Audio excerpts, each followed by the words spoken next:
Which NFC South running back is due for a bump in ADP that is going to be very significant in the first round? What AFC West wide receiver rookie is due for a big-time 2024 season? And which other rookie in the NFC is going to affect not only himself in fantasy football drafts, but the rest of his skill position teammates as well? Plus, Mackenzie Kraemer, the 12-time FFPC league champion, will join Ferrell Elliott and me tonight to discuss so much with his drafts that he's done so far this year as he chases a $1 million grand prize in both the FFPC main event and the Fantasy Pros Championship. We've got a great show for you. Ferrell Elliott is here. I'm Eric Balkman. Stick around. Your high-stakes fantasy football hour starts now. Can't stand the pressure. I've seen greater men than me, the lesser. Broadcast live and heard around the world, you are now watching the most entertaining hour of radio on the planet. Welcome to the High Stakes Fantasy Football Hour presented by myffpc.com with your hosts Eric Balkman and Ferrell Elliott. The High Stakes Fantasy Football Hour is your home for analysis from the best players in the world. And now, because no one else was available, here are Eric Balkman and Ferrell Elliott. Solace in the scripture. Are we not all our father's sons? I became a man, nobody ever told me what a man was. Thank you, Rob. Greetings and salutations to all of you Balkaholics and Ferrelliacs tuning in. Welcome into the latest episode on a special Wednesday edition of the High Stakes Fantasy Football Hour right here on the FFPC YouTube and social channels. I am your slightly above average host, Eric Balkman. My co-host is the definitive commissioner of fantasy football, one Ferrell Elliott.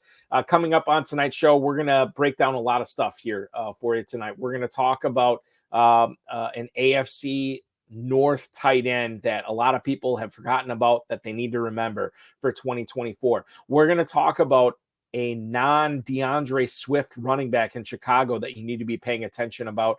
And we're going to talk about Brock Bowers. What should you expect in 2024, his rookie season with the Las Vegas Raiders?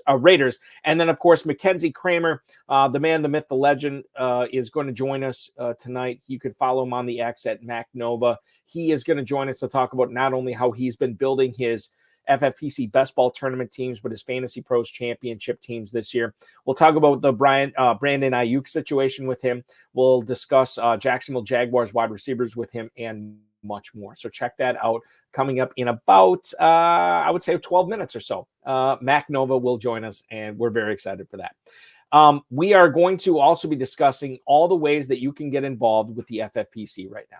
The Fantasy Pros Championship has drafts filling each and every day. Why is this significant? Because it only costs $350 to enter a draft, and you can win a $1 million grand prize. I said that right. $1 million grand prize. Remember, if you enter 3 teams, you will get a $50 discount on your third team, and every third team you join after that, you'll get that $50 discount as well. It's a $6 million prize pool, and you can just plunk down for $350 and win a $1 million grand prize. The FFPC Best Ball and Superflex Best Ball tournaments are live right now at myffpc.com. Remember that Superflex tournament, $35, and you can win a $100,000 grand prize. You can win a $300,000 grand prize in the FFPC Best Ball tournament. And don't forget about the Empire Leagues and the Dynasty Startups, which we have going up. We have new slow draft starting up each and every weekend there. If you want to play fantasy football 365 days a year, we got it here with the Dynasty Startups. If you want progressive prize payouts with your Dynasty Leagues, we've got it right here at myffpc.com. And don't forget about the FFPC main event, another contest that will pay out a $1 million grand prize this year. All of this can be found at myffpc.com. That's myffpc.com. Remember to like this video, subscribe to the channel, comment on the video, share it with your friends and your enemies, and get notified each and every time we go live tonight. Thank you so much for all of you guys tuning in. We got a lot of viewers already here on a Wednesday night, and I appreciate each and every one of you for stopping by. And I want to bring in another guy. I'm very glad who's joining me tonight, the definitive commissioner of fantasy football, one Ferrell Elliott. Ferrell, welcome aboard tonight. So glad that I'm doing this a little bit earlier this week because we get to talk a lot of ball here 48 hours earlier than we normally would. Balky, it's a special privilege to be on the air anytime with you, Balky, especially this Wednesday night here after Father's Day weekend. And a great father like you deserves one more time a happy Father's Day. Thank you so much, Ferrell. I appreciate that so much. It's been a fun weekend with my kids, with my family, and I'm excited not only to keep like I got a vacation coming up with them, with the family, which I'm looking forward to, but I also am looking forward to a lot of the drafting I've been doing with KFFSC. A lot of my KFFSC rookie league still going on right now. I'm having a blast with that, and we'll encourage everybody to check out KFFSC.com. But for everybody else, Fantasy Pros FFPC main event.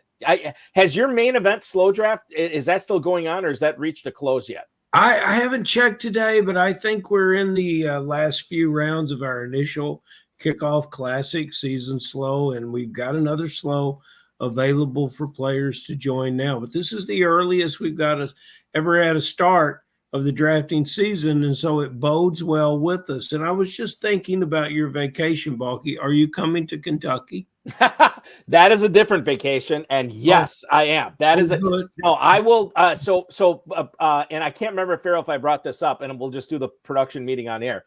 We're going to be doing a show next Wednesday as well, because next Wednesday we'll be doing 2 shows next week, because that first week of July I am right out. I'm in the North Woods of Wisconsin. I can't get a clear internet connection up there, so we'll do 2 shows next week to make up for it. I think you should try Dollywood instead of the North Woods. Dollywood might work out. Dollywood might work out. Do you take the children to the North Woods? Yes, they look forward to it each and every year. They're big fans, fishing and boating and campfires and pickleball. We do a lot of pickleball up there. Yeah. That sounds fantastic. It's going to be fantastic, but I will say not as fantastic as Louisville is going to be this year, which I'm looking forward to that as well, drafting live in all those leagues with the KFFSC. And you can draft live too. KFFSC.com is where to go for that. Sign up for those main events right there as well. And some of the players that you're going to know for the KFFSC will be discussed on the show tonight. But one of the players that we're going to discuss right at the top of the show is a guy that's going to be going in the first round, and Ferrell maybe a little bit higher in the first round than we initially anticipated when KFFSC and FFPC draft started a few months ago. Raheem Morris, the new head coach with the Atlanta Falcons, according to AtlantaFalcons.com, said the team is going to give the ball to Bijan Robinson as much as possible this season. Morris, among his other coaches on the coaching staff and the offensive team there, said that Robinson is a centerpiece of the new offense under offensive coordinator Zach Robinson. Quote from Raheem Morris: "In as simple of a form as you could possibly make it, it's get the ball to Bijan as much as you can in as many ideal situations that you possibly can. The Falcons want to get the ball to Bijan Robinson, who did not get the ball as much as fantasy owners wanted to see last year." Now, bear in mind, last year when we thought was a year we thought was sort of underwhelming for Bijan Robinson, he had nearly 1,500 yards from scrimmage. He got in the end zone 8 times. We were underwhelmed with this last year, Ferrell. Yeah. I should say we, but a lot of fantasy owners were underwhelmed.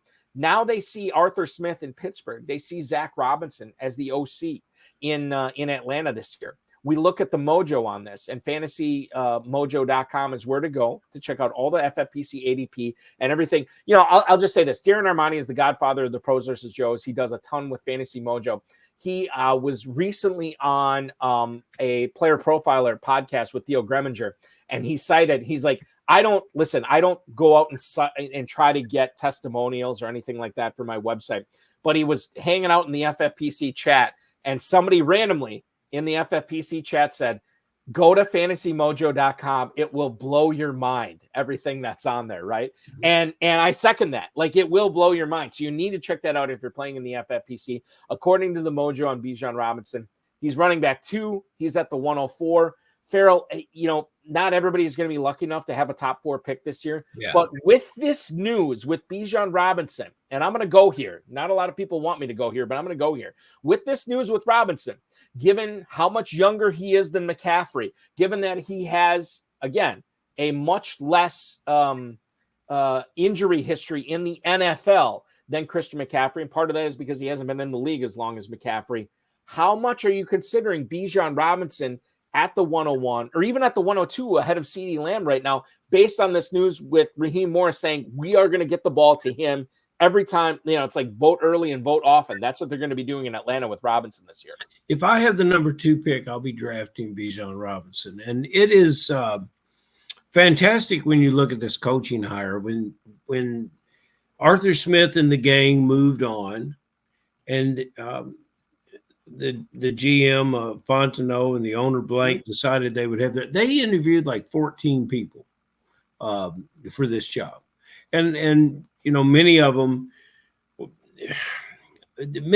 are intriguing choices. But what they got here is a head coach that coaches the defensive side of the ball, that brings an offensive coordinator with him that's never been a coordinator, but's got a great resume and a great family history in the league.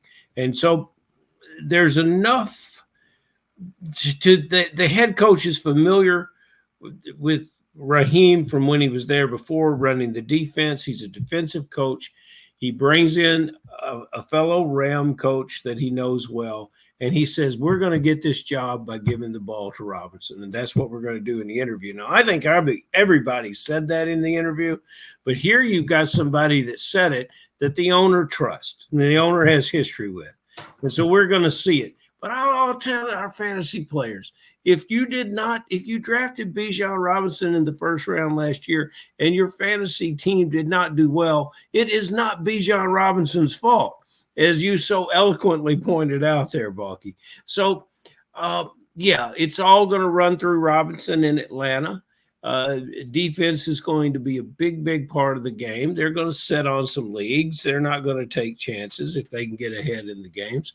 And I think a great drafting strategy is to put Bijan Robinson together with one of the other skill players in Atlanta and go get that quarterback. Because this quarterback, if you realize what they're going to have to do to take away just to complete dominance from Robinson, and they take one player out of passing coverage. With this veteran quarterback and the weapons he's got, he can tear that up. So I think it's a grand year for Atlanta. I'll move all these guys up the board in a $77 classic draft that I'm doing. And I apologize to all my fellow players in there because I've timed out on the second round pick and I went to 2 minutes on the first round pick, and I really shouldn't be in this draft because I don't have time, but I wanted to be drafted, and I apologize profusely. But the player with the number 1 pick jumped in there and took Robinson. I will say this too, Dave Nowitzki bringing up a good point from the draft here tonight. Will Cousins give him the ball? And I think this is important to understand too, because with Kirk Cousins and, whether it's Cousins or Penix, throwing the ball in Atlanta this year, both of these guys are downfield passers, right? They love to attack downfield, and they're going to have the opportunity with Kyle Pitts and Drake London, so on and so forth. Darnell Mooney is another guy. I am of the opinion, after I read these comments from Morris, I don't view this necessarily as 100% coach speak. Yeah, there's something in there, but I do believe that they understand that Robinson is one of the more talented players on their team. Cousins is going to push the ball down the field. Penix would push the ball down the field if he gets in there. They're still going to find ways to get Robinson the football. So I whether it's Cousins getting the ball or not, I don't know. But I know he is going to be fantasy worthy. I know he is going to pick up a lot of points this year. And I know if you have a top 3 pick, you need to strongly consider him. Ferrell just said 102 is Robinson for him. And there's going to be some drafts that went at 101. What's funny about this, Ferrell, is Aiden LaCory and I were covering a Fantasy Pros Championship draft live last night. The 101, I'm on Ross St. Brown. So anything is possible with these drafts. Robinson will be going at the 101 in some of these drafts for sure as well. Now, the Dave the Dizzle Gerzak chiming in, no way I draft Bijan over CMC. McCaffrey and Hall just catch so many. Sean Green, Balky, is that an Orange Julius? This is not an Orange Julius, although that would taste very good right now if I was drinking it. There is most people are going to say McCaffrey over Robinson. I have no problem with that. If it was up to me, I would still be taking McCaffrey over Robinson. But I will consider Robinson at the 102. He might be my 102 like he is with you, Ferrell. And I think, and regardless of that, people who are drafting in the Fantasy Pros Championship, the FFPC main event going forward, who have the 102 and 103, need to understand that there will be some drafts where Robinson does go 101 for sure. Robinson, Dizzle is posting facts. He's posting Here you go. McCaffrey, 395 fantasy points. Bijan had 226. That is not a gap. That is a chasm. Now, I love the Dizzle. He's one of my favorite people on planet Earth, regardless of fantasy football or not. But I will say this. You are drafting for 2024.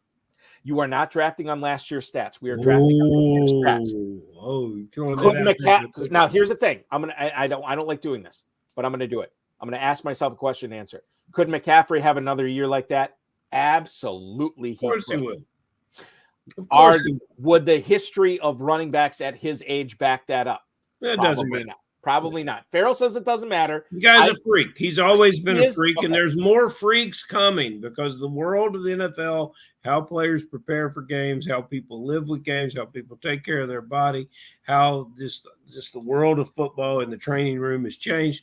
The age, what was happening 5 years ago doesn't matter. What was happening even 3 years ago doesn't matter. I will say this. Ferrell, I've said this over and over again. I'm a weak man. And if I have the first overall pick, I am taking McCaffrey over Robinson. That said, beware the career year, right? Mm-hmm. Robinson might have been hamstrung because of his OC and because he was a rookie and because of the offense last year. And he might have a big-time year this year. McCaffrey might have overextended himself last year. That might be the best year we see for McCaffrey for the remainder of his career. I'm not saying it is, but I'm saying it's a very real possibility that it is. So if you want to take Robinson over McCaffrey, I'm not going to stop you. But I will say, as it stands right now, if I'm facing a choice between McCaffrey and Robinson, I will go McCaffrey. Robinson will be my next pick over CeeDee Lamb, over anybody else there. That's how I stand on it. Let's talk about another rookie receiver here in Ladd McConkey, who signed a 4-year contract with the Los Angeles Chargers. It is the richest for a number 34 overall pick in the league in NFL league history. Now, bear in mind that the contract that McConkey signed from the 34 spot this year would have bested what they would have paid a quarterback from that spot this year. I'm going to repeat that. If the Chargers would have drafted a quarterback, they would have paid McConkey more than what the quarterback should have been slotted to make here. This is very, very interesting because a lot of the comments coming out of Los Angeles have been very positive about Ladd McConkey. Justin Herbert says he feels like he's throwing to a 4 or 5 year veteran. And this team lost Keenan Allen. It lost Mike Williams. It lost Gerald Everett. It lost Austin Eckler. All those players are gone. There are a ton of targets to be soaked up in Los Angeles. Ferrell, we look at Ladd McConkey's ADP in the Fantasy Pros Championship right now. Wide receiver 38 at the 709. I would say that's way too high for a second-round receiver. Then I look at the situation and I say, you know what? I want to be in business with that player at that spot. How do you feel about him? I think it's way too low. I can tend to get burned on rookie receivers, and you've got to know their role and you've got to know their spot. We had a rookie receiver, Flowers, come out that I absolutely adored and had to get all on my fantasy teams. And I overpaid for him in most situations, but I was satisfied with what he did for the teams last year as a Baltimore Raven. I would be equally satisfied with what this player does, but you're going to have to realize that they are run the ball organization. But McConkey is the type of player that they picture for success. There was no accident that they chose this player. There wasn't any hesitation that they chose this player. This was their guy, and he fits in perfectly with this. And it's going to be a great aid to the quarterback. You know, it's just a different look and a different team out there. They're going to be one of the most fascinating teams to watch. And I would say get in business with your Chargers. Yeah, I mean, there's not a lot of risk there. And for a guy who could collect it, he's not going to be this year's Puka Nacua, and I don't think I'm breaking any news by saying that. But when you talk about a player that you can get at that level who could be the number one receiver or number one pass catcher on an offense that might struggle to keep up with the other teams in that division, I'm on board with McConkey. You know, what's funny about this is I've had the opportunity to draft him in numerous spots, and I've only selected him in a couple. and every time I pass on him, like, God, I screwed that up again. You know what I mean? It's like one of those things. I think Ladd McConkey is a guy that I really need to zero in on this year, and he's a player that I'll be focusing on in my KFFSC drafts going forward, and viewers should be doing with their FFPC drafts. Jaden Daniels, another rookie. apparently, according to Dan Quinn, the new head coach of the Washington Commanders, let's try to separate the coach speak here, but he says Jaden Daniels is, quote, further along than you probably should be. Now, they have not committed to him as the starting quarterback for Washington, as Matt Eberflus and the Bears coaching staff has with Caleb Williams in Chicago. But so far, Daniels has handled the majority of the first team reps in OTAs, rookie minicamp, and mandatory camp as well. And offensive coordinator Cliff Kingsbury, the pioneer of the horizontal raid, has also talked about how high the football IQ is for Jaden Daniels. Now, given how much they invested in him, how many reps they're giving him in the preseason activities right now, and the fact that they're praising him and not tearing him down like, somebody else might with their other rookie quarterback here, Chicago, whatever. We're probably going to see Jaden Daniels as the starting quarterback for the Commanders in week 1. If you are looking for a quarterback that has a high ceiling with maybe a still high floor, I think Jaden Daniels fits the bill despite him being a rookie. I've probably passed on him too much this year, Ferrell, as my starting quarterback or as a high-end backup quarterback. But I'm starting to think that Jaden Daniels is a guy that I need to get more shares of.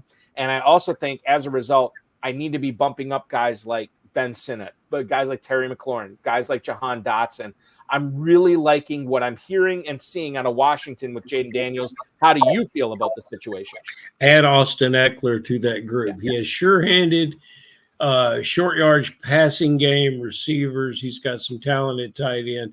He's also got a veteran at tight end, so he's got rookie and veteran talent at the position. The rookie quarterback leans on the tight end. It's another team that wants to win with defense. I'm not a big thrill about his offensive coaching, but nevertheless, I agree with you. And I have no shares of him, Balky, and that's probably a mistake. The thing that we're dealing with is so many talented quarterbacks in the double-digit rounds, and we talked about that last week, that it's when you begin to look at Daniels, you say, well, do I want tried and true in the 14th round, or do I want to go with the rookie? And it's hard to make a case that you should get this rookie. But if, for the people that are still playing in the best ball tournaments, and that this is an excellent pick. I want to bring on Mackenzie Kraemer here in a little bit, who's noshing on the shrimp toast and crudité we have in the green room right now. But before we get to him, question from Dave the Dizzle Gerzak in the YouTube chat. Has Justin Herbert dropped off too far with all of the run game talk from Jim Harbaugh? Now, this is interesting because, and by the way, this is totally something we're talking about. Now, we know that the Chargers do want to run the football with Jim Harbaugh in charge, right? They let all these pass catchers go in the offseason. They want to run the football. Justin Herbert has fallen to quarterback 17 at the 13-10. Ferrell, here's how I feel about this. I believe it was the great Mike Tyson, who was a champion heavyweight boxer for years, said that everybody has a plan until they get punched in the mouth. The Chargers, the way that team is set up, and the teams they're going to be playing against this year are set up to have that jaw hanging out, just ready to be punched in the mouth. I think it's fine to say you want to run the football. I think 32 teams in the offseason every single year say they want to run the football. And then the season starts, plans change, things change, and all of a sudden not everybody's running the football. I think Herbert has fallen too far. I think Ladd McConkey is a great pick. I think Joshua Palmer, where he's going, is a fantastic selection. You want to talk about the pass-catching running backs for the Chargers right now? Grab them. See what happens. Like that is anybody's backfield to get right now. Everybody is depressed in Los Angeles because of the shape of the team, because of the change from 2023 to now, and because of the head coach.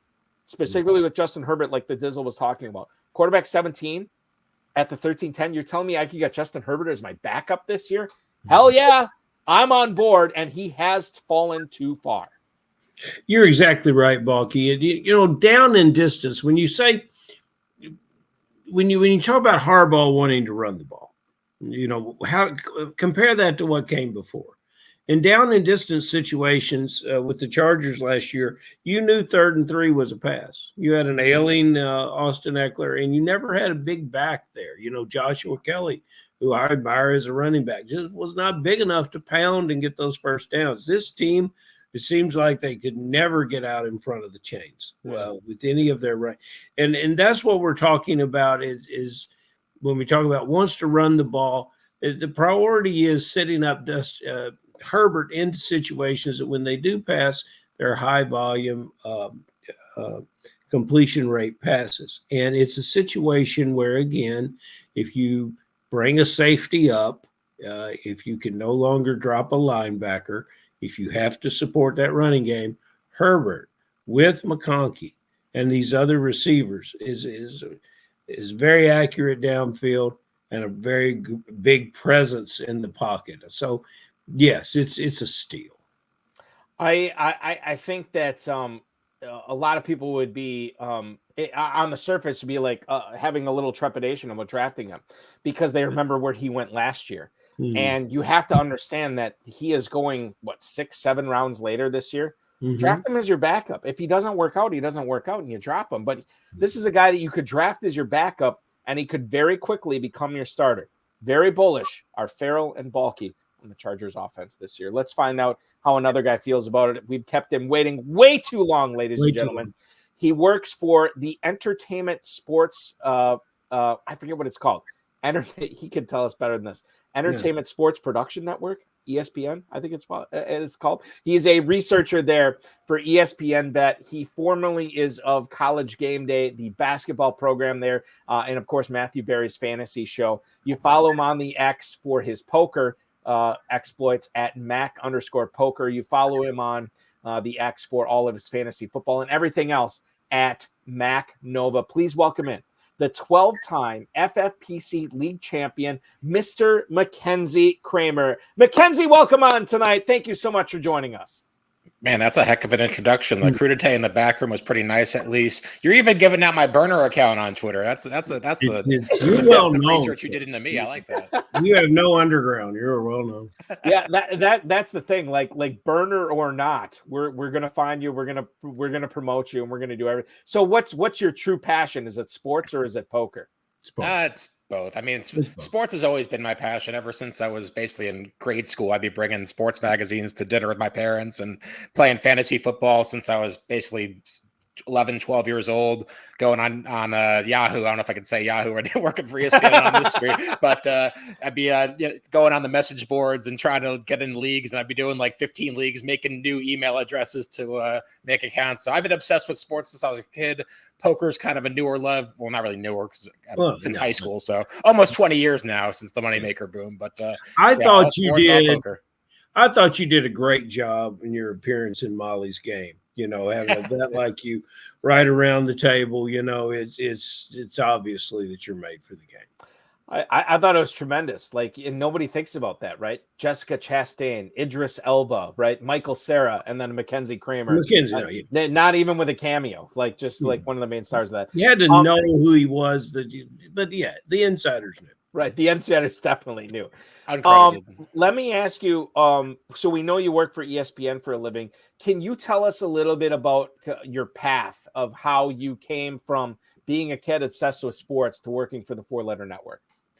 Yeah. So I was always obsessed with sports for a long time. As I went over for a while, I would post on message boards all the time growing up. And then when I was in college, I didn't really know what I wanted to do. I just know I wanted to be in sports. So I started writing. I started my own. I'm a New York Jets fan, so I used to have a New York Jets blog that I kept up for a couple of years in college. I started writing for Bleacher Report back when anybody could just sign up and start writing for them. I was one of the people who did that. I can even put on my resume that I was technically a senior writer at Bleacher Report, which sounds a lot better in retrospect than it probably was at the time. But I probably wrote, I don't know, like 75 articles for them. And I even had some articles reprint on ESPN and CBS and Fox back then. So that was pretty cool. And then I got a part-time gig at ESPN from the start. It was part-time for really 3 years. So I spent a lot of time working my way up and trying to get into a full-time gig there. And then I've basically been a researcher for 10 years, bouncing around the country, working with ESPN. So been there for 14 years now. Who was the person that hired you at ESPN? Oh God, that was a long time ago. I don't even remember the names anymore. I mean, in terms of the managers, Mike Gersh was the head of research when he first hired me. He's long been gone from ESPN, but there have been a lot of people who've come and gone since I started ESPN a long time ago. So let me ask you this, Mackenzie, because I did the same path with you with Bleacher Report, where like literally anybody could start writing. Like I started with another site, and somebody, I think, do you remember King Kaufman at all? Sounds vaguely familiar. King Kaufman is the guy who brought me on with Bleacher Report, and I can't remember what website I was writing for way back in the day, but he brought me on there, and he was sort of the guy who got me started on Bleacher Report till I couldn't do it anymore because I was buried with like my normal job or whatever. and so it was one of those things. But I think that's so fascinating that you came up that way and now are doing all this great stuff for ESPN. I do want to talk about some stuff. And I know Ferrell wants to ask you about the Jaguars receivers. Before we get to that, general draft strategy. We don't get into a whole lot of this on the show, and I wish we would, and this is my fault for not asking our guests this more. But let's talk about when you're drafting in the Fantasy Pros Championship for $1 million. Do you have a set roster construction, be it the first 5 rounds, the first 10 rounds, the first 15 rounds, or do you want to have be at a certain spot with certain positions? I want to let you take this however you want to do it. But when you're drafting a Fantasy Pros Championship, regardless if you're at the front of the draft, the middle of the draft, the back end of the draft, how do you like to build your teams? Let's say for the first half of the draft.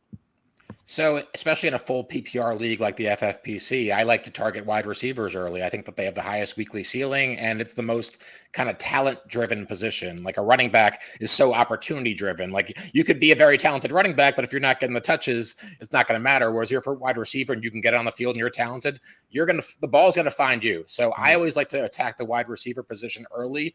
In fact, I even have some trouble in the drafts because I look at most rounds and I'm like the first really 9 rounds or so, I look at wide receivers and I want to take one like pretty much every pick. So I have to kind of force myself to deviate from that. So all my teams don't look the same and have no running back positions on it. But my main goal is the first 3 rounds. I usually want to go with a pass catcher in each one. And really the first 4 rounds, the receivers in the 4th round seem to have been rising a little bit recently. So the end of the 4th round can get a little bit dicey. I also think that there's a pretty big receiver cliff after like the Rome Odunze, Brian Thomas, Jameson Williams, JSN, that kind of tier. There's a pretty big gap there. Usually that's like mid-9th, late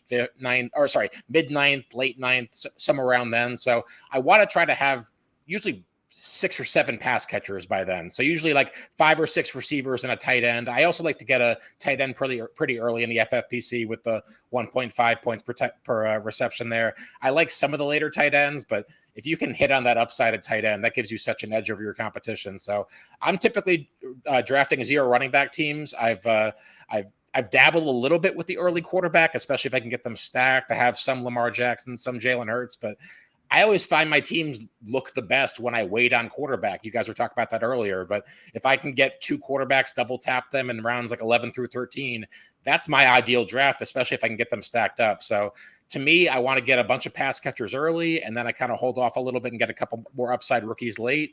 And then I kind of just jam running backs typically between rounds, 7 and 15 or so, especially if I'm a little bit, especially if I have my wide receivers taken care of by then. You've been drafting it. Hold, I'm sorry, real quick, Ferrell. Sorry to interrupt you. You've been drafting in the FFPC for years. Do you feel like 2024, it's easier to wait on quarterbacks this year, Mac, than it has been in previous years?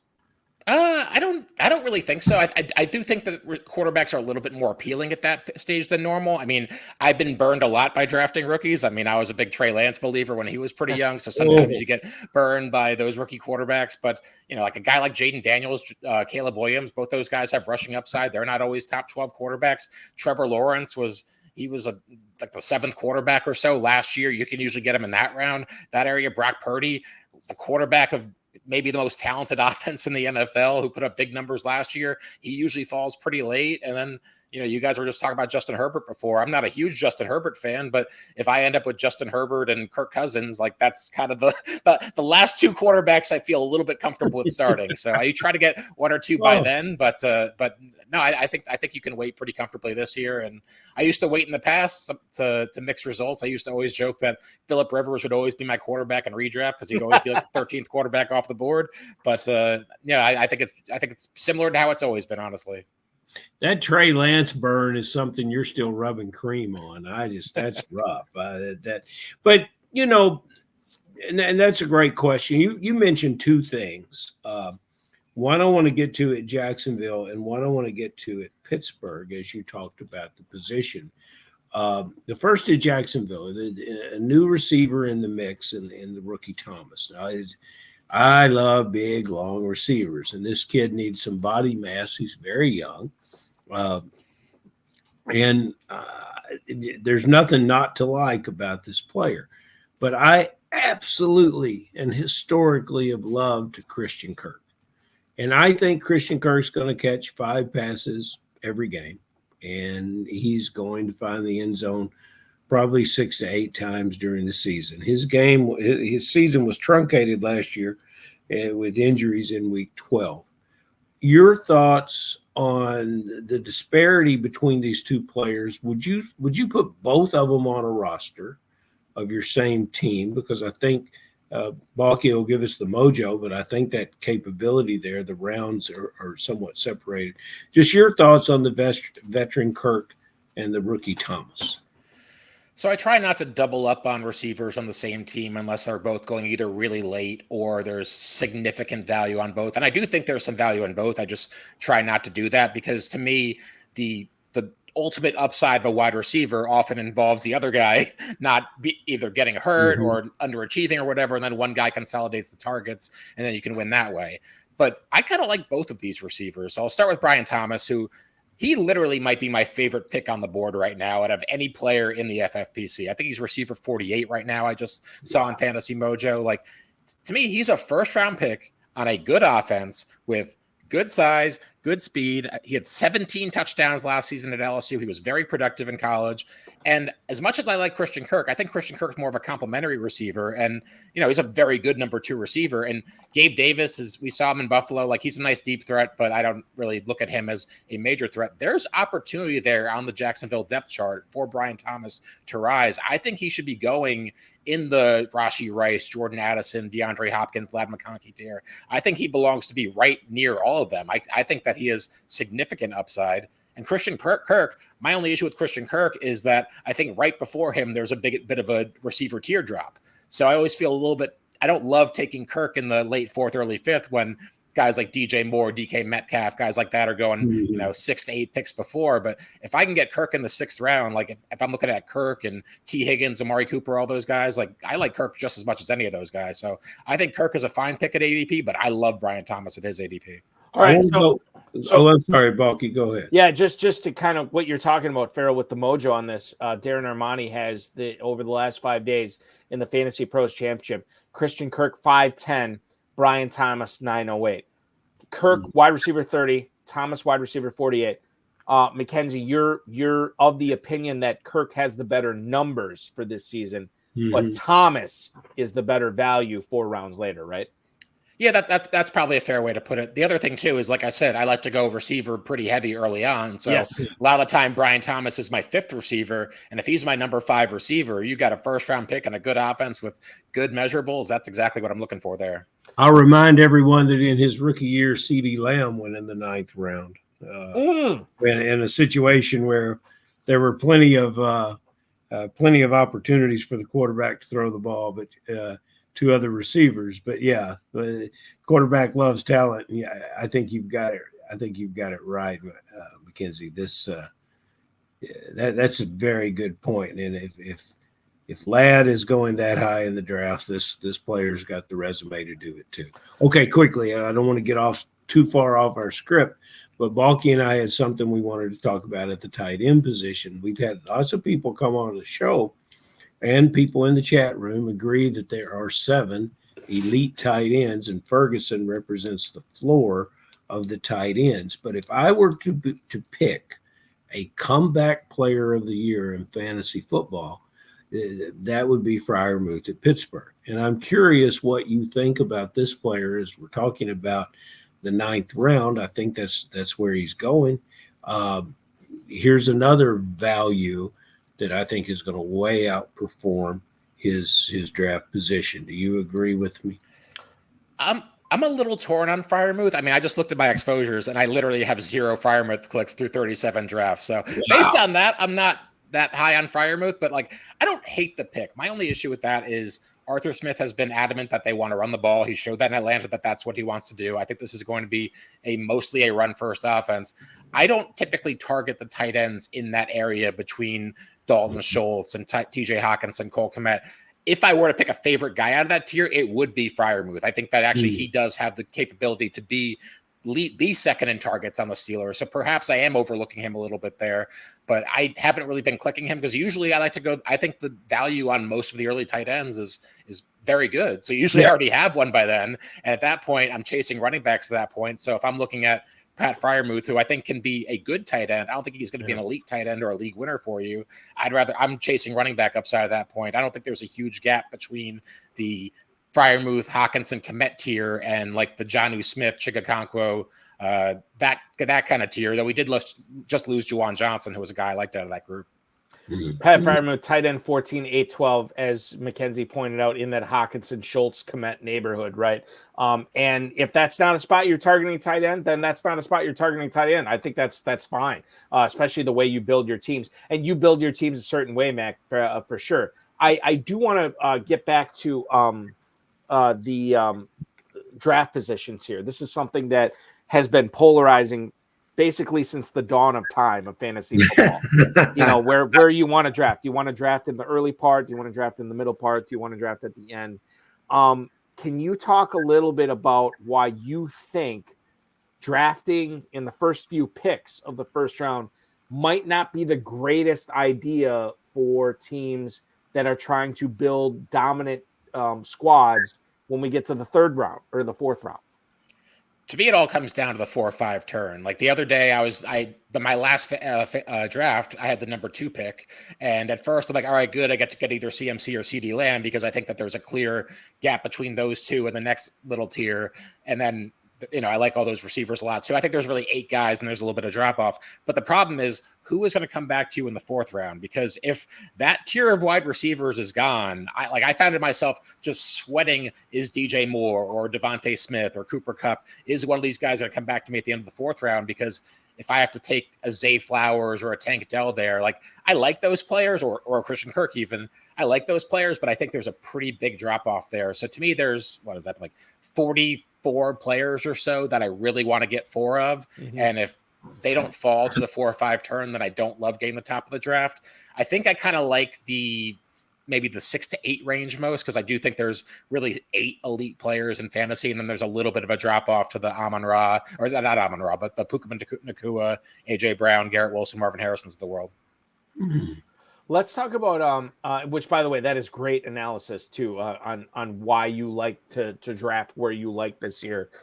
Chicago, let's go there. And looking at your X bio, you're in Connecticut, obviously with ESPN, the Entertainment and Sports Programming Network, which I botched that early, so I'm glad I got it right now. I'll never get a job at ESPN. Okay, so Connecticut via Las Vegas, Los Angeles, Charlotte, and New Jersey. Not one of those stops has included Chicago, but we do want to talk about the Bears here with you, Mac. DeAndre Swift is the highest drafted running back with the Bears this year. Is there another sleeper running back that perhaps you are looking at and drafting in your spots this year? So I think Swift is a pretty good pick at ADP. I'm not really high or low him at that spot, but I think that's a backfield where there's some uncertainty. DeAndre Swift has had multiple coaching staffs not really like what they see by the end of their tenure there. I mean, we heard Dan Campbell kind of be a little bit negative on DeAndre Swift toward the end of his tenure there. So the Bears gave him a lot of money, but by the end of the season, are we sure he's going to be the guy? I'm not 100% sure about that. I think there's a little bit of value in both Roshan Johnson and Khalil Herbert late. My main target out of those two has been Khalil Herbert. And Herbert's a little bit interesting because First of all, last year at the end of the season, when it was Herbert and Roschon Johnson, they gave the ball to Herbert. I remember week 17 best ball finals. I'm praying for Roschon Johnson to get some touches, especially the passing game. And it was just hand off to Herbert. And he was playing very well for them. But now you're reading some things like Khalil Herbert might be on the chopping block or might get traded or might not make the team. And to me, that's not a bad thing. Like, what if he leaves? There's several opportunities out there that have running back opportunities that could have some pretty high upside. You look at the Chargers. I don't trust anybody in that backfield. You look at the Cowboys. I'm drafting a lot of Rico Dowdle and a little bit of Zeke Elliott, but if Khalil Herbert ends up there, like his price skyrockets in a few weeks. So to me, there's a lot of room for growth for Khalil Herbert. I mean, especially in the fantasy pros, if it doesn't work out, you can just cut him and, move on with your life. But he has a chance to either maybe outplay Swift in camp and maybe get a bigger role there, or if he gets cut or traded, he might have an opportunity somewhere else. So I've been drafting a lot of Khalil Herbert. He's one of my highest owned guys so far in fantasy. You're made to play in Kentucky. I just want to point that out to you, because we start three receivers. You must start three receivers, and there's a poker room there that no Russians are playing in. So those are two things that would be a draw for you to be here. And perhaps another thing would be a draw is that you're talking about these running backs. So I'm thinking of all the teams. Where can we go to find you a running back when you're in love with all these receivers and you're going to one of the elite tight ends? So I'm thinking New England. Is Stevenson and Gibson, are they in your ballpark for guys that you're looking for? And which one do you like the best? And where would you consider them a value? You've drafted these multiple teams already this year. Is Stevenson a value now? And is Gibson perhaps the value later? I mean, that's the great thing about the current fantasy landscape is you can get a starting running back like Ramondre Stevenson in the 7th round, who was going in the 3rd round last year, the 2-3 turn last year even, and he's shown he has talent. He catches a lot of passes whenever he's healthy. I think he's a perfectly fine pick in the 7th round. I was drafting him a lot early. I had to even calm down because I think a lot of those running backs in the Ramondre Stevenson area are pretty good picks. So I need to try to diversify a little bit more. But Stevenson might be my favorite of that group. Swift's right up there too. So are the Steelers running backs, which I know he might get into a little bit later. But Antonio Gibson is also one of my favorite picks late too, because one thing I like to target too with a lot of these running backs and the offenses in general is sometimes you want to go toward the RB2 because there's just some value there, especially in a place like New England that has a new offensive coordinator. He doesn't have any allegiance to Ramondre Stevenson. They brought in Antonio Gibson this offseason. And Antonio Gibson was a guy that was basically a pseudo wide receiver running back in college. He's shown high upside in fantasy. He was a 2nd round pick a couple of years ago before he fell out of favor in Washington. So he's shown he has some talent. If he gets some touches, he has some upside there. And especially in New England, where there's a massive void for targets there, we don't know who's going to be their leading receiver. Like, I think Gibson has a chance to carve out a role there. So I think that both those guys are strong bets at ADP. I was drafting a lot of Gibson early, and I also like Stevenson where he's going. Balky, we've talked a lot about draft strategy and rounds. One of the strategies that I've adopted this year, and I would like your thoughts on it, is that once I get to the 11th and 12th round, the running backs for me are just gone. I just can't really find, I'll throw my darts and take my shots the rest of the way with a couple of guys. But are you feeling, do you think that same way too, or am I missing something? No, I don't think you're missing anything. I will say, like, you cut it off at the 11th round. After that, it is tough, right? Because then you're dumpster diving with the Kamani Vidals, the Ray Davises, the Jaleel McLaughlins of the world, Tyrone Tracy, right?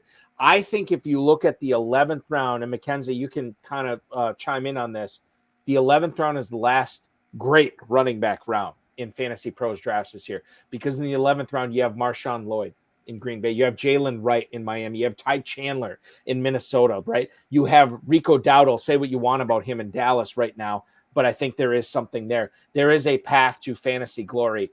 After that, it is just kind of the dartboard that we're pitching darts at to try to figure out the running back position, which is fine. You still need to hit it, and there are guys that I like after that. I think Tyrone Tracy's interesting. I think Braylon Allen's interesting. We talked about Khalil Herbert already. I think you can make a case for Eric Gray or Audric Estime, but those are all just cases, right? They're all just players that you want to acquire to see what happens. I don't trust any of those players this year.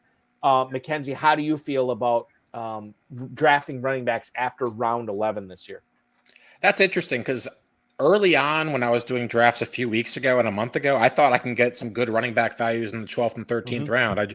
I just pulled up one draft I did like a month ago, and it's like I can get Ty Chandler in the 13th round, Tyler Algiers there, Rico Dowdle in the 12th, Antonio Gibson in the 12th. That's usually not happening as much anymore. So I do think I agree that the 11th round seems to be the cutoff of where the running backs I'm comfortable with drafting. Now, the other good thing about drafting in June, though, is you could take some flyers on these cheap running backs and just try to get lucky. I mean, it could be something like, a couple of years ago when Cam Akers gets hurt and Darrell Henderson goes from like a 10th round pick to a 4th round pick. It doesn't even need to be that big of a deal. I mean, we've already seen Braylon Allen go from undrafted in a lot of leagues to being like a 13th round pick because it looks like he might be the backup there. And if a starter gets hurt, all of a sudden you have there's also some ambiguous backfields. Like you mentioned Audric Estime. We don't know who's going to be the guy in Denver. So just take some shots there. And then week 1, if you draft a lot of these running backs, especially if you wait on drafting the running backs, you can kind of get to week 1 and feel like, all right, there's a couple ones that are good and I can keep them. A couple other ones you can cut. And, especially if I go super late on running back, I can draft some of these guys that get the free look in week 1, like the Will Shipley and the Clyde Edwards-Helaire. And maybe I can even steal a week if they put up 12 points week 1. I want to we've been talking a lot about running backs here, Mac, but let's talk about Malik Neighbors because he's an interesting player this year in the regard that he was not the first overall on average, the first overall drafted receiver in FFPC rookie drafts, right? And right now in the Fantasy Pros Championship, he's going behind Marvin Harrison as well in redraft leagues. He is going at the 312. Which I'd have to rack my brain on this. I'm sure it's happened, and I'm sure I'm forgetting. That is the highest I can remember a rookie receiver being drafted as the number 2 receiver in rookie drafts, going that high in a redraft league. Is he going to return? And I know you're a Jets fan, and this is probably sacrilege to talk about the Giants. but is he going to return that end of the 3rd round value in Fantasy Pros Championship drafts this year? I mean, I just talked positively about the Patriots for 5 minutes, so I can talk about the Giants just fine. That's not a problem. But I don't think as prospects, there's that much of a difference between Malik Neighbors and Marvin Harrison. To me, they're both strong prospects coming out, and they're 2 of the better prospects we've seen come out of college in a long time. Like, just because you're the number 2 in this draft doesn't mean you would have been the number 1 in any of the previous drafts. So I like Malik Neighbors a lot as a talent. I don't think there should be as big of a gap between him and Marvin Harrison as there is. I understand why Harrison goes first. I would draft Harrison first too, but Neighbors was a guy early on, a month and a half ago. Like you can get him late 4th round consistently. And I kept looking at it like, mid 3rd round. I'm like, I think Neighbors is my favorite guy here, but I keep getting him in the 4th round and then I could just wait and get him there. Now he's going around the 312. I can't really do that as much. So I still think he's a pretty good pick there. I think he's right around there with like the Jalen Waddles of the world. I think he's a very good pick. I mean, a year ago, Brian Daboll was coach of the year. We thought he was an offensive genius, got Daniel Jones a lot of money, and now we all think he stinks. Maybe he just didn't have great talent last year. Daniel Jones was hurt last year. Like the Giants offense is likely going to be built around Malik Neighbors, getting him a ton of touches. He's going to have a huge target share in that offense. Yes, I don't trust Daniel Jones, but I think between his talent and the workload he should receive, I think he's got a pretty good floor and he's got a really high ceiling. I mean, this is a guy we could be talking about on the 1-2 turn next year. I think that Daboll surviving the season and not having a heart attack on the sideline should be a victory. I think that was a great victory for him. I think there's going to be a great victory in Las Vegas this year at the tight end position. And my conversations with anyone in the know, you ask, if you had the draft today, are you still going to make that move? And they're double downing on Brock Bowers. Your thoughts about this tight end prospect? A lot of our drafters don't like rookie tight ends, and I think perhaps that's a mistake. Brock Bowers in your draft this year. I mean, Brock Bowers has been my favorite click in recent drafts. I think I've drafted him in like 5 of my last 6 drafts, something like that. I mean, he's going at the 6'11" right now. I think that's a steal.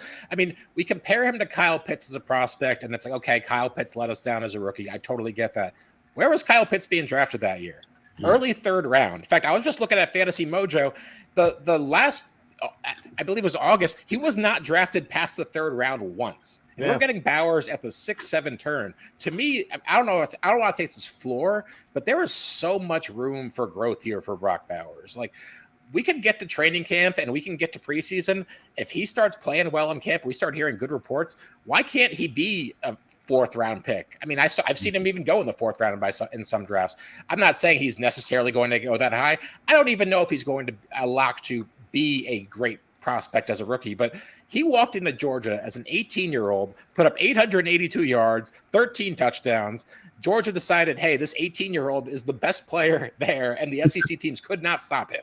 I mean, they even handed the ball off to him. He had 5 rushing touchdowns in college, Brock Bowers. This is a guy that is so talented you manufacture touches for. The only thing I'm a little bit concerned with is he didn't go to the combine. You don't have his workout numbers. Typically with tight ends, you want them to be freak athletes, especially if they're going to live up to the hype. But again, if you watch Bowers on tape, there's also some miles per hour data about how fast he ran. Like, he is up there. He might be the best tight end in college football history.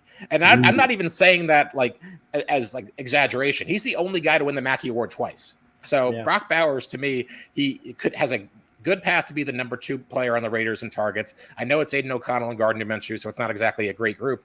But I mean, Devontae Adams has shown a little bit of signs that he might be falling off. His yards per route runs dropped the last 2 years. And if the Raiders aren't good, they can still trade him. I mean, my Jets, I'm sure at the trade deadline, if they're not going well or Mike Williams is hurt or something, they're going to be offering stuff for the Raiders.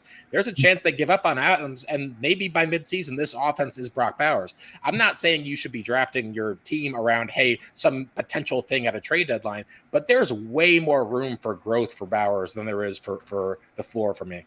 Balky Mackenzie has identified Bowers as a new school Billy Cannon. And where did Billy Cannon play tight end, Balky? Farrell, why do you ask me questions because I don't know the answer to? He was a Raider, and he went to LSU. And he ran in touchdowns out of the backfield. And he was all over the field. And he was the greatest thing that Balky, you usually he was drafted in 1960. I'm sorry. You I'm usually not know these things. And I would have expected you to know. Mackenzie, wouldn't you have expected him to know? We got a guy on the show that does research.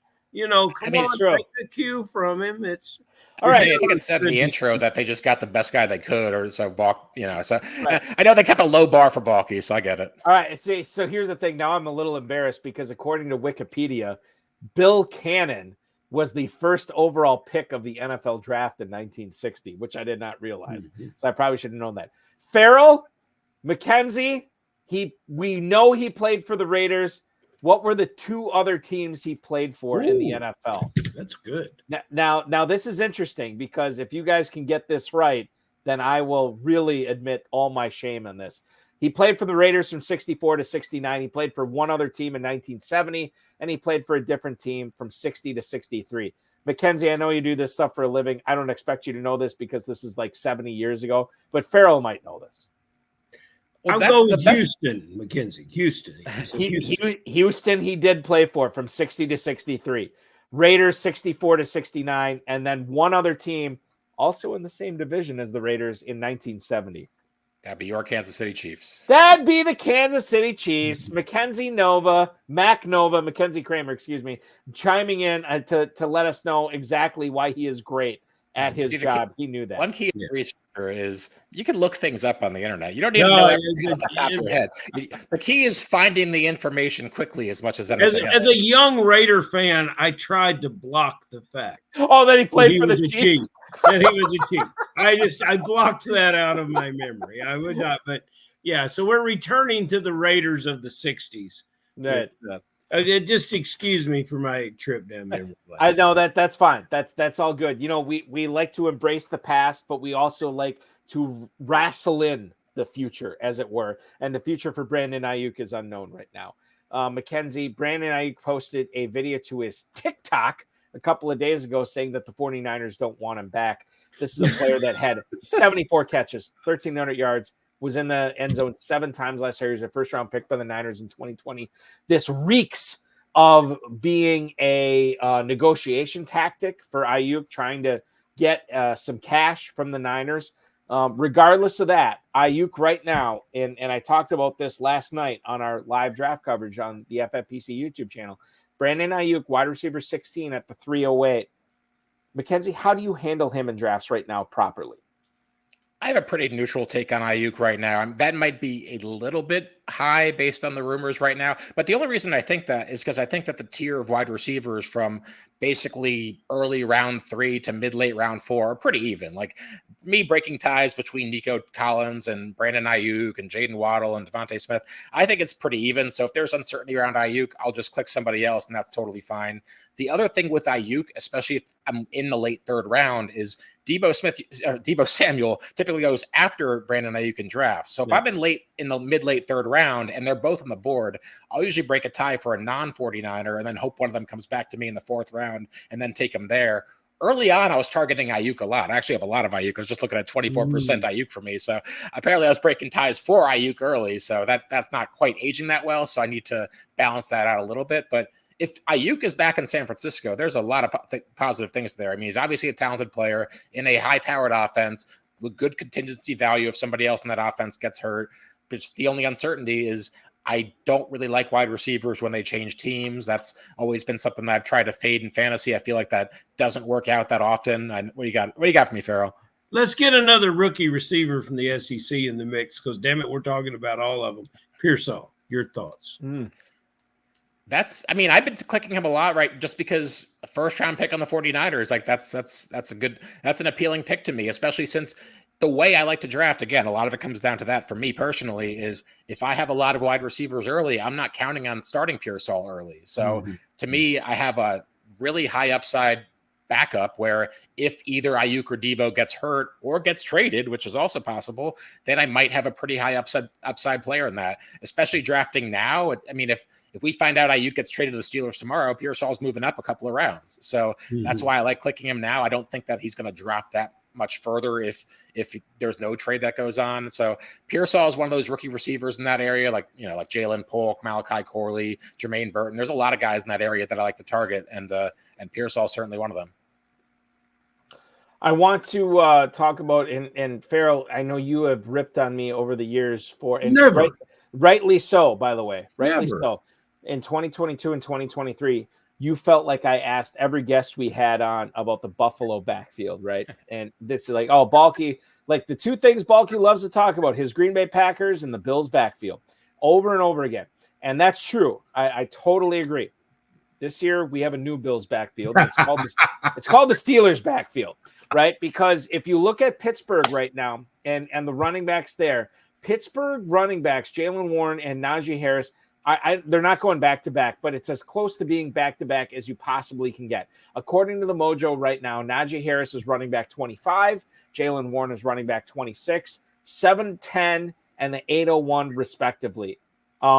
Mackenzie, why is Jalen Warren the correct choice for you over Najee Harris this year? I mean, if I'm being honest, I'm pretty even on both. But the thing with me is I just think Jalen Warren is the more talented player. And this is another case where in Pittsburgh, we have a new guy calling the plays in Pittsburgh, and Arthur Smith, where he's not attached to Najee Harris. He wasn't there when they drafted him. Like everything we've seen for the last couple of years is that Jalen Warren is a more efficient player than Najee Harris. So what's stopping Arthur Smith from looking at that and be like, hey, we got to give this Warren guy the ball a little bit more, which that could easily happen this year. Warren's 216 pounds. I know he's short and he looks a little bit small, but he can handle a decent workload. I don't think he's going to get 30 carries a game ever, but if this is going to be a split backfield, I'm just going to make the talent bet on Jalen Warren. At the same time, we've seen how good Arthur Smith has run an offense for running backs, both in Atlanta and in Tennessee. Even though we wanted more from Bijan Robinson, the overall backfield as a whole was still very productive. So I like taking shots in the Pittsburgh backfield. So I like both players, but I pretty much always click on Warren over Najee, just because I think that if one of these guys is going to be going in the first 3 rounds next year, it's probably Jaylen Warren. It's probably Jaylen Warren, indeed. Totally. I'm 100% with you on that. And those guys will really enjoy the red zone when they see Cordarrelle Patterson running for a touchdown. And, that'll be just fantastic for them. I clicked him in a best ball draft the other day. There you go. Cordarrelle Patterson, you did? You took Patterson the best. Good for you. I'm not expecting that team to be good, so. Well, the thing is, like, if you draft him late enough, it's Arthur Smith. It could pan out big time. You never know with these types of things. Ferrell, I'm going to be honest with you. I have. It's probably because we went on air a couple of days early this week. I don't have any emails right now for Mackenzie. So this is up to you for the final question of the night. Quickly, I will give it. What is your guy? Let's say a guy we haven't talked to about, because you know all the guys. What's your guy that you're really, really high on that you don't want to leave off your team this year? And then who's just a guy that you can't click? And it can be any round, but just a guy you won't be in business with. So we've already touched on a few of the guys that I look at, guys that I want to target in most drafts, and that's Brock Bowers at tight end is a guy that if I don't have a tight end in the first 4 rounds, I am really hoping to get Bowers in the 6th round every time. And then the rookie wide receivers in the 9th round, I think that both Brian Thomas and Rome Odunze are both very good values at that point. Both those guys were Thomas has the clearer path to targets, but to me, Odunze was also a phenomenal prospect. I think Odunze is another elite. He's a step down from Neighbors, don't get me wrong, but I think Odunze is a extremely talented player. That's a wide open wide receiving group. And again, if I'm taking him as my 5th receiver, which I often am there, then I want the guys who are the most talented, because especially in the FFPC, when all the money's at the end, I want to have the guys who are putting up the most points at the end, and betting on a rookie is usually something I want to do there. In terms of fades, I mean, a lot of it comes down to, I would say a couple fades. I don't like veteran receivers changing teams. I just mentioned that with Devontae Adams, who I don't click a ton on Devontae Adams because I do think he's getting a little bit older, but I don't mind that pick. Stephon Diggs has been a guy that I haven't really been clicking at all. An older player changing teams, 2 younger receivers that I like a lot, both with him.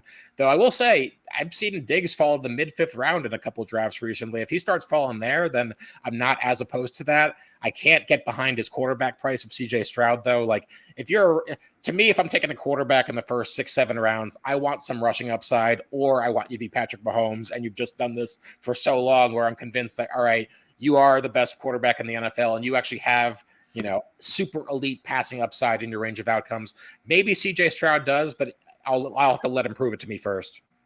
I think the Odunze thing is interesting. Wide receiver 46 at the 906, given the fact that you don't like veteran receivers changing teams. What did we see this year? Keenan Allen from the Chargers to the Bears, right? And if you don't like that, then you should love a Rome Odunze at wide receiver 46 at the 906. So I'm definitely in on that. That makes a lot of sense here.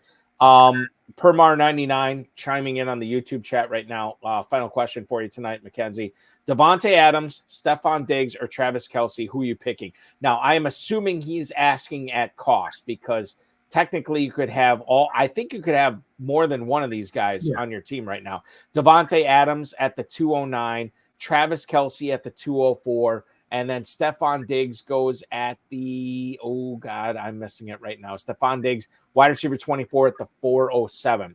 Can you rank those players at cost right now, Mackenzie? Kelce 1, pretty big gap. Devontae Adams, another, and then Diggs right behind them.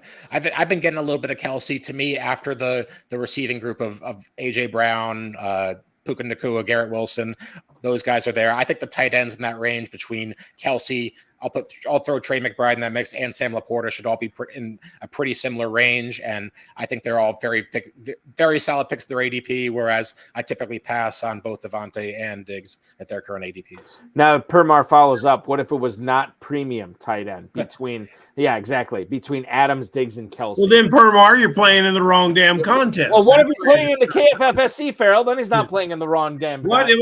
We always have premium tight end in the FFPC. No, I'm talking about the KFFSC. Oh, well, hell, we'll figure that out once he gets here. Well, in that case, give me Devontae Adams if we're not doing the 1.5 points per tight end. That's a good question. this has just been a true pleasure, and I'm glad we did this tonight. This is fantastic. I've really enjoyed this, and I think our listeners have. When you deal with people that are in this business every day, I got one question for you, because I work in football in a lot of different ways. When you're doing your research for your job, how do you stay focused and not let the fantasy football invade your mind space and you stay in a position? Because I'm hopping back. I'm like playing a checkerboard, man. I wish it was a chessboard, but I'm playing a checkerboard with football information that comes across all the videos, the computer, and my telephone every day. Well, the nice thing is when you work at a place like ESPN, and you got a lot of like-minded people like you, so there are people at work I can talk to about these things.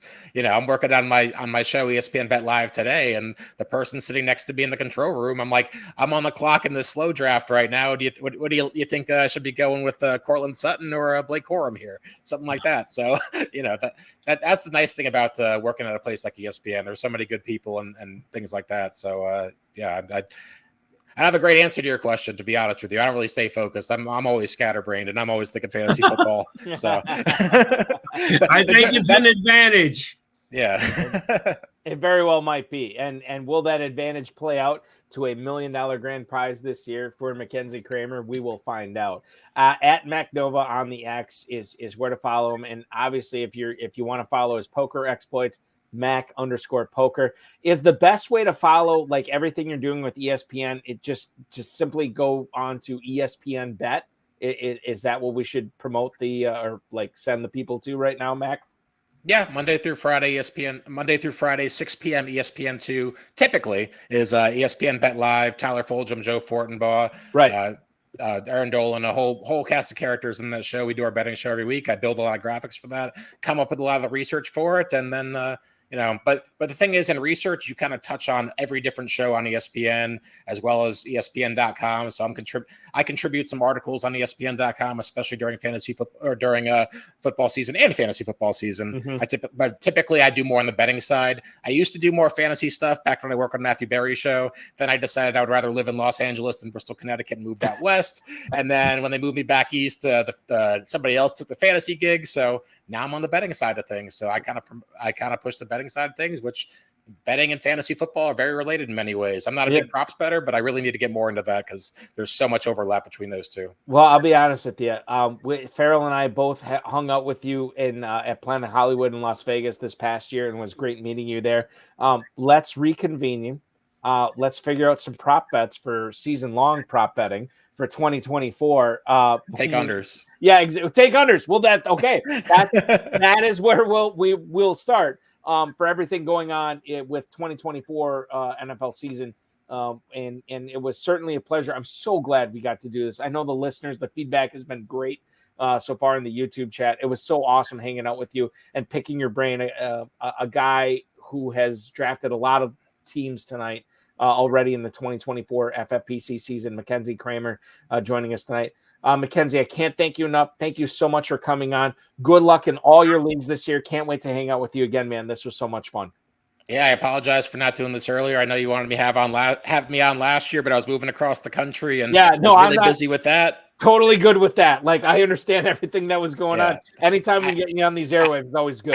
I wish I could see you out for the FFPC party this year, but unfortunately, my friend's having a bachelor party that exact same weekend. Oh!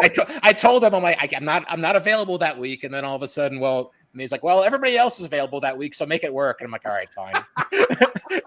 I've been in those situations before. I know exactly how that works for sure. Enjoy the bachelor party. Thank you so much for having me on. I really appreciate it. When we hang out again, we will hang out again. And good luck this season. Thank you, Mackenzie. Maybe even Kentucky. I had a great time in Louisville the one time I went there. Yes. One time, a repeat performance then must be scheduled. Went to KFC Yum Center with College Game Day. Hung out some bars. Was it 8th Street Dive and 5th Street Live? Something like that. I don't know what it was. It's been a while, but back in Louisville was actually good at basketball. Ferrell, that's what we need to do is you and me and Mackenzie will hook up at some bar. We'll have some bourbon. We'll figure this all out, all the season-long props. World problems will be solved, and it's going to be a great time. I think we'll put that in concrete, bro. There you go. Thank you, Mackenzie. Be good. Appreciate you guys. Thank you very much. That is Mackenzie Kraemer, ladies and gentlemen, the 12-time FFPC champ. Follow him on the X at MacNova. And, of course, for all his poker exploits, Mac_poker is where you can find him there. And then check out all the ESPN broadcasts that he's doing all the research for those as well at ESPN Stats Info and, of course, at ESPN Bet. And check out all the times that his show is on the air on ESPN2, as he just alluded to. Ferrell, that is going to complete our show tonight, man. Thank you so much for being a part of it. We're going to do this again. I know this is taxing for you, but I promise you, after next week, you will get a full week off. It's going to be great. We will do this show again next Wednesday and next Friday. It's going to be a blast. 2 times 1 week. 2 times 1 week. That's what it's all about. KFFSC.com is where to sign up for the Kentucky Fantasy Football State Championship. Do it now. KFFSC.com. Ferrell, thank you so much, dude. That is Ferrell Elliott, the definitive commissioner of fantasy football, hanging out with us on the High Stakes Fantasy Football Hour tonight. I do apologize for the tweets and emails and the all the stuff in the fantasy feedback segment we didn't get to tonight. I promise you, because we have 2 shows next week, we will have the opportunity to hit a lot of that stuff coming up on June 26th.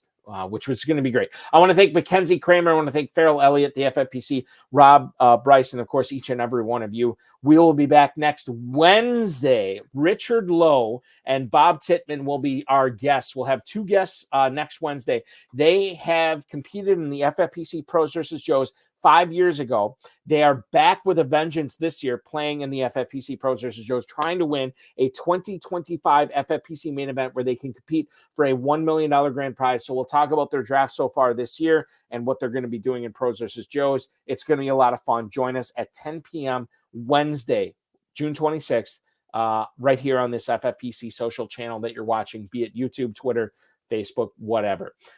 Tomorrow night, the High Stakes Fantasy Football Show on the Better Sports Network goes live at 7 p.m. Eastern. Player profilers Theo Greminger and Dave Terpoli will be on with me drafting an FFPC Best Ball Tournament team live on the air as they gun for a $300,000 grand prize. That's going to be a lot of fun. We'll take you through it. We don't often do live draft coverage on BSN, but that is going to be taking place tomorrow. So don't miss that. 7 p.m. Thursday night. On the FFPC socials as well as the BSN socials.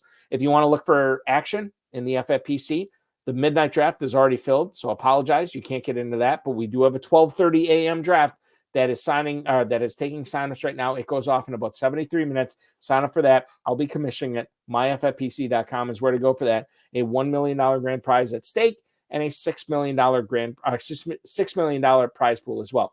Empire Leagues, Dynasty Startups, the FFPC Best Ball Tournament, and the Superflex Best Ball Tournament, all available at myffpc.com. Remember, with the Superflex Best Ball Tournament, $35 to enter. You can win a $100,000 grand prize and a $125 entry fee. This is what Greminger and Terpoli are doing tomorrow night. You will be eligible for a $300,000 grand prize that is $100,000 more than last year. So that is what you need to be checking out at myffpc.com. Remember to like this video, subscribe to the channel, comment on the video, share it with your friends, share it with your enemies, and get notified each and every time we go live, which will be tomorrow night at 7 p.m. Eastern Time. For Rob, for my best friend Bryce, for Ferrell Elliott, and of course, for Mackenzie Kraemer, I'm Eric Balkman, saying your weekend officially starts now.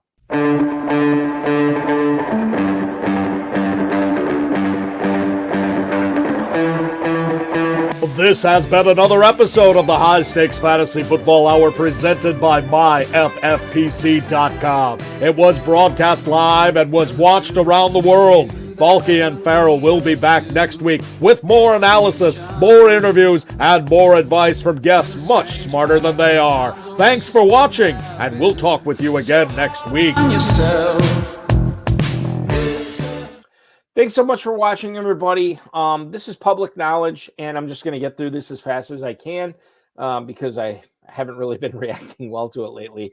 But I do want to let everybody know, if you're Facebook friends with me, you already saw this. I'm going to put it on the X right now that my brother actually passed away early on Monday morning at the age of 43.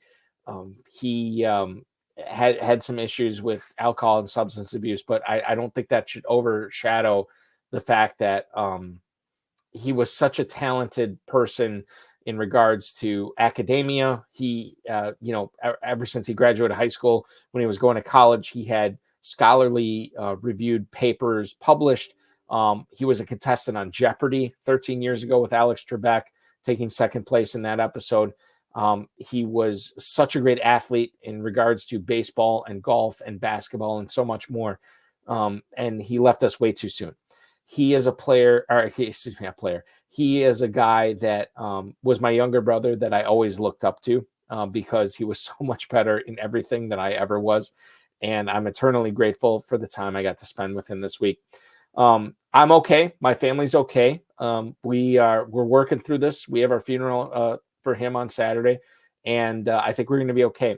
The message that not that I am sending to you, but I think that my brother would send to you is to live life to its fullest. He is a guy that lived in the United States the majority of his life, but he also spent extensive time in Japan. He also spent extensive time in Bolivia, South America, and was a foodie. Like, just, he loved life. And I think that's what we need to take away from this, is to go out there and love life as much as you can, and make sure that you are taking advantage with every minute you have on this plane, and doing everything you can for your loved ones, family, friends, whatever, which is what my brother Jared did. And it's how I continue to live my life.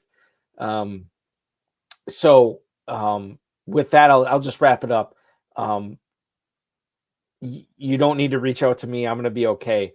But just make sure with your loved ones, your friends, and the way you personally live your life, just make sure you're not shortchanging yourself, and make sure you're doing everything you can to enjoy every part of this plane of existence that we have right now until we move on to the next one. And that's what I'll leave you with, because that's what I would want for you. And most importantly, that's what my baby brother would want from you as well. Thank you so much for watching. We'll be back tomorrow on the Better Sports Network right here on Thursday. And we'll be back on this show next Wednesday night with Richard Lowe, Bob Tittman, Ferrell Elliott, and myself. Be good, everybody. Thanks so much for watching. We'll talk with you again very, very soon.